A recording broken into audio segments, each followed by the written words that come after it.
Hello fellow hikers, I am Tom and I usually hike with my wife Lenka, and I have decided to make a warning to hikers who want to hike PCT during 2022. I want to speak about the snow because we hiked the PCT during the record snow year 2017. We were in the High Sierra during the June, and I won't just compare or share my experiences and my knowledge with the snow in the Sierra to you to make your own conclusions. But I have to say, if there is no serious change in the weather, I think 2022 will be similar to 2017. And just I want to share with you videos made in 2017, really on the trail, and then I will show you videos from 2018 because we returned to PCT, and you can see yourself if you want to hike in these conditions or you decide to make the flip-flop strategy. It means you hike from the south to the north, or you can hike from the north to the south, but you usually start at the Campo. So you can decide, for example, to hike to the Kennedy Meadows and then start, for example, in Sierra City or Quincy, yes, and then continue. You can continue more to the north, and when you finish it to the Canadian border, you can return to the Sierra on the end of the summer or later, and you will have no snow on the trail or just small patches. Because otherwise you can expect like 450 miles, because the snow usually starts just after the Kennedy Meadows, so it's mile 712, and then you can expect snow like to mile 1160. It's, of course, it's not all covered with the snow, but you can expect like 70% of days, or maybe plus minus, you will be on the snow or semi on the snow. Of course, the really the center part of the mountains, you can expect to be snow every day. My advice, if you have no snow experiences, maybe count that you will hike only few days and test it, and then you will decide, okay, it's not for me. You will go out of the mountains and then you will make the skip. Or if you have experiences with the mountains in the snow, my advice is to hike the Sierra sooner. It's better to hike it sooner when there is a lot of snow than later when you have the snow melt. But let's watch the videos and you can see yourself. So this is really, it's just after the Kennedy Meadows. You see that the trail is lost. So there is a lot of like thinking, where is the trail? It was bad strategy, but soon we adapted. We just watched the GPS to know where plus minus is the trail, and then we hike it like a freestyle. It's actually the best strategy, because otherwise you will all the time watch the map and you will try to return to the trail where, for example, is some big amount of the snow. So we made it more like freestyle.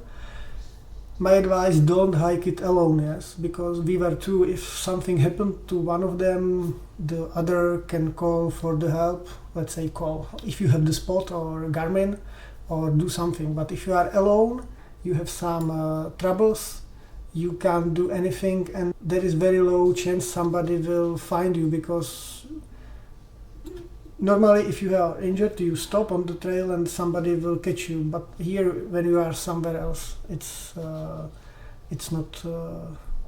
possible. So let's check it again. This is 1 year, this snow, and this is from 2018. Do you see the difference? It's huge difference. Yes, the trail is absolutely different. It's much better enjoyment. You can actually watch the nature, watch the trees, everything. But if you are here during the snow, you can't see the beauty of the mountains. And another big difference is the speed, the travel speed. When you hike on the snow, usually you move just 1 mile, 1.5 mile per hour. It's very big difference if you compare it to the regular hiking, because you hike like 3 miles per hour. So what does it mean? You need much more food. And then you can see differences in the creeks. This is 2017 and we were not able to cross the creek just like normally when you just walk over the hike over the creek. The stream was too strong. My advice is don't go to such a rapid creek. Here we decided to cross it over a log, yes, and let's say it's not safe 100%, but for us it was much better option. You actually can't cross this creek. The water is too strong and it will take you down. Yeah, so, and how it looked in another year, it was like this. Yes, it's the same place, but just different time.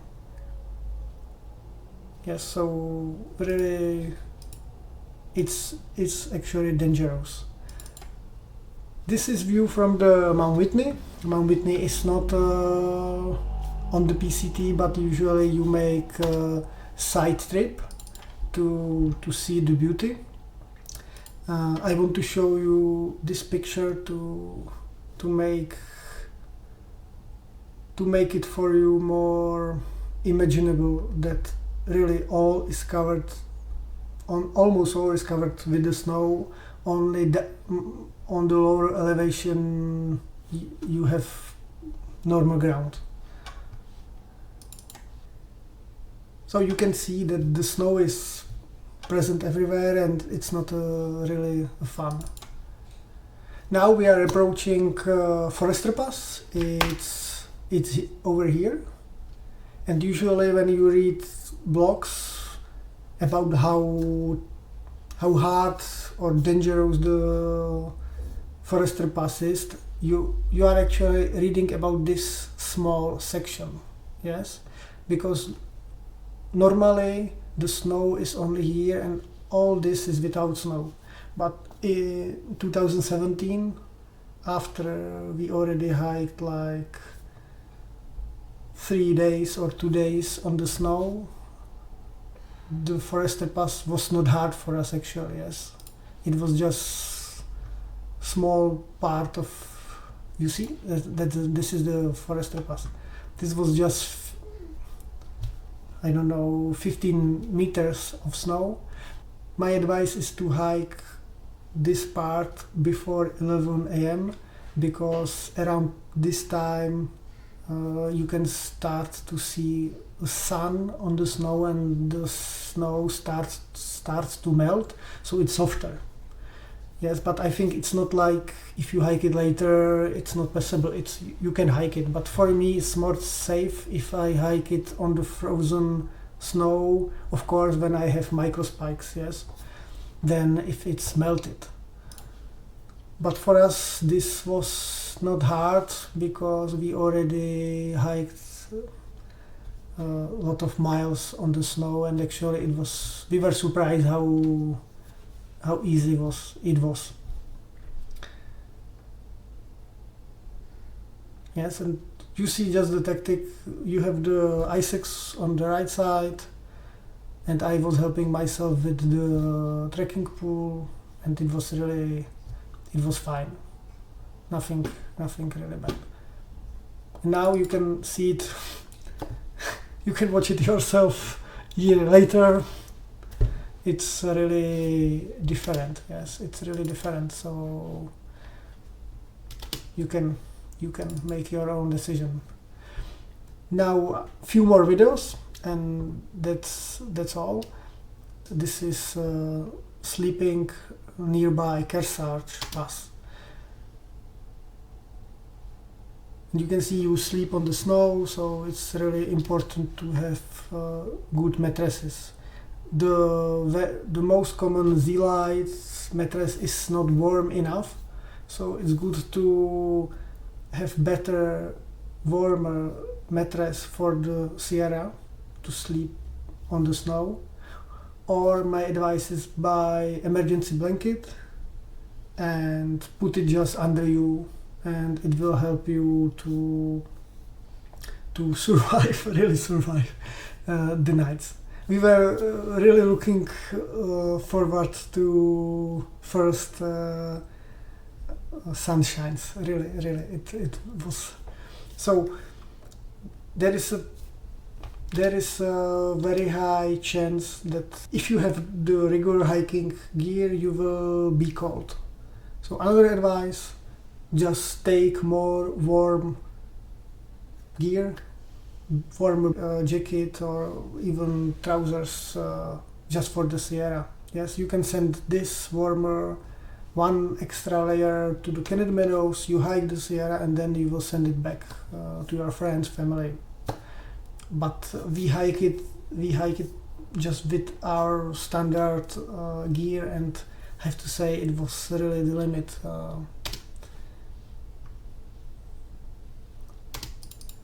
Yes, this is Kearsarge Pass. A lot of snow, so slow going. It was terrible. And then another year, it looks like here, like that. You can see this all was covered with the snow, so there was like 20 meters of the snow. So this is Glen Pass. Actually, the Glen Pass was quite easy to hike up. Yes, it was fine. Of course, a lot of snow. Let's compare it with another year. Yes, it's really different. Yes, but it was fine to go up here. But to hike on the snow down, it was much harder because you see that it's really steep. It's like this. And we have decided to make like zigzags, and then we slide down like on our backpack.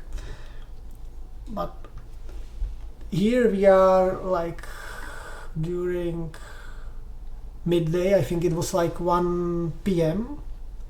and we needed another 6 hours, really 6 hours to get over here. Yes, over here. Another 6 hours, so it was really slow.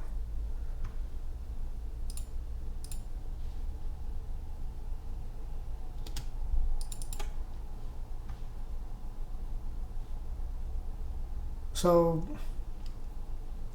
prepare a lot of food. And now another year, you can see that it's really different, and we need just 1.5 hours to get to the place which we hiked before 6 hours. So actually we were 4 or 5 times slower on the snow than without the snow. Okay, so it's fun, you can slide down. Yeah, it was fun. Another problem are really the creeks, because when you have the snow melt, very fast snow melt, the creeks, the nice mountain creeks becomes really wild small rivers. And actually you can't cross this, it will take you down, and so only way is to cross it with on some log or snow bridge. This is the snow bridge. But with the snow bridge you are putting yourself to the danger that the snow bridge collapses. And in case you choose bad snow bridge and the bridge collapses, you are going to fall to the water, and then you are in serious danger because you will end under another snow bridge and you probably die. So it's very important, my advice is to carefully find the spot you are going to cross the river. Don't be afraid to go even 1 mile upstream or downstream. Usually it's better to go upstream because you have less and less water, and sometimes the river can be splitted, so it's easier to cross just one fork and then another fork. So we decided to cross it over this bridge, and it was fine. It was another important information is that the snow bridge is strongest during morning because it's frozen. Yes, so when it's frozen it's usually very solid, but during the day the temperature is going up. Now it was below 0 Celsius, and during the day you can have 30 Celsius. So, and if you have such a warm air, the snow starts to melt and it's not so solid. So this is another problem you need to solve. The best really if you can find some log, yes. But advice, if you are going to cross the bridge, usually it's better, yes, it's better to cross it the way it collapses. You are not going to be under the bridge, but usually, yes, you need to check it yourself. But if I fall here to the river, I am dead. But if I fall to the river on the right side, I am in the river. Of course, if there is some rapid down, it's another problem. But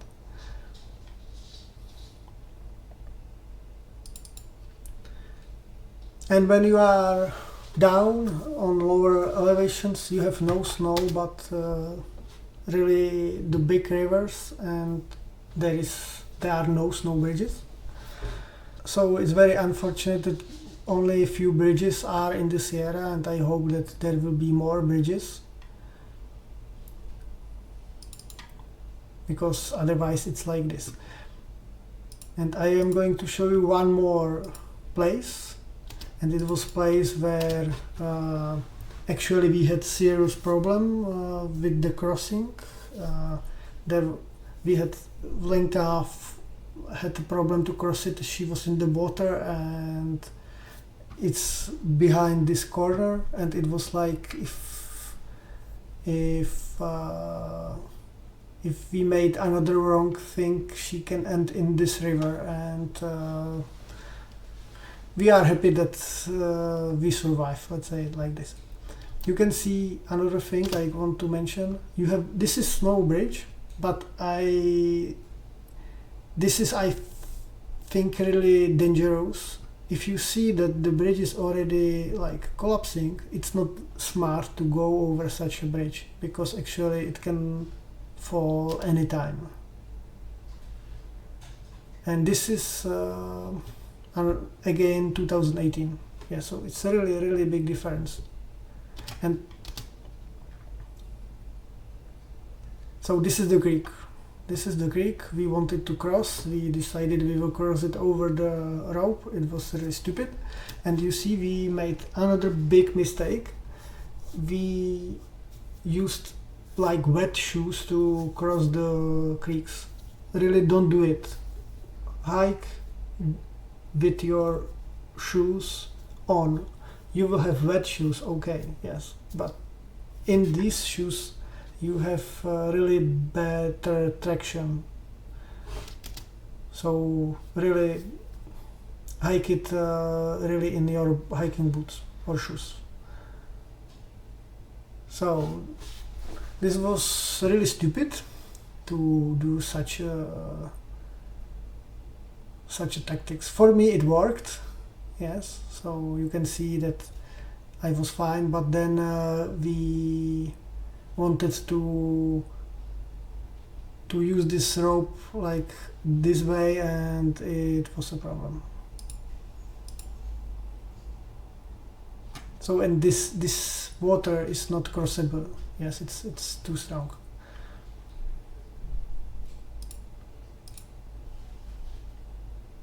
And then another year, and it looks like this. So basically, if you decide to make the flip-flop, you can return to the Sierra at the end of the hike, and you can expect such a nice creeks and such a nice mountains. If you decide to go there, I think it's better to hike it when you have a lot of snow in the mountains and you can cross the creeks on the snow. But really my advice, don't go to the mountains when you can expect warm weather even during the night. If you have freeze during the night, it's not so bad because the bridges will be quite strong. But if you have really warm temperatures even during the nights, it's like really Armageddon.